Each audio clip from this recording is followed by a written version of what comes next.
Hello everyone, I'm coming to you from Kuwait where my daughter and son-in-law live. They're teachers here. I've been blessed with an extended visit thanks to COVID because of the airports closing, but things are going to start moving soon. I hope that this message will encourage you, but above all, I hope that it glorifies God. I thank you, Brother Kyle, for asking me to do a devotion. While I feel extremely honored and humbled, I also feel inadequate, but I'm up for doing this to help. So I went and asked the Lord, what would you have me say? What would you want me to share? And immediately he led me to Matthew chapter 8, verses 5 through 10, and I'll read them for you now. And when Jesus was entered into Capernaum, there came unto him a centurion, beseeching him and saying, Lord, my servant lieth at home sick of the palsy, grievously tormented. And Jesus saith unto him, I will come and heal him. The centurion answered and said, Lord, I am not worthy that thou shouldest come under authority, having soldiers under me. And I say to this man, go, and he goeth, and to another, come, and he cometh, and to my servant, do this, and he doeth it. When Jesus heard it, he marveled, and said to them that followed, Verily I say unto you, I have not found so great faith, no, not in Israel. So the centurion was saying here that he was like me today, coming before you, inadequate. He felt unworthy.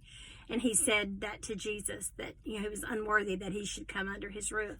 In verse 9, he tells us he was in charge of soldiers under him. He was probably career military, probably hated by the Jews for his oppression of them. But his love for his fellow servant didn't keep him from being bold and going to Jesus. Then Jesus told the crowd, he said, this Gentile's faith is greater and surpasses all in Israel.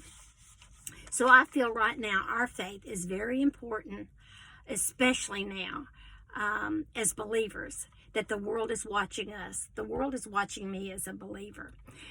By definition, faith is complete trust and confidence in someone or something.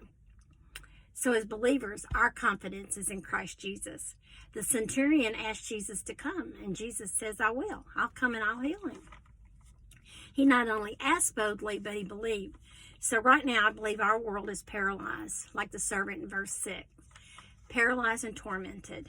I believe I need to continue to be bold.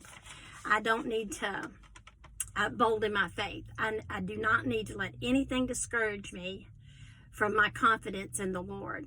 I need to continue to be faithful in my prayers. I want to leave you with a memory that comes to mind a lot, and definitely come to mind a lot in this time. And it's a time that I had a brief devotion with Shirley Fritz, and we were sitting on the side of her bed, and we all know how she struggled this past couple of years with her paralysis. And we were sitting there after this devotion that night, and she looked at me and she said, I don't like this, but I trust him. Well, that's how I feel about all this happening in our world today. I don't like it, but I trust him. I love you all, and I just hope that things are better by the time I see you again. God bless you all.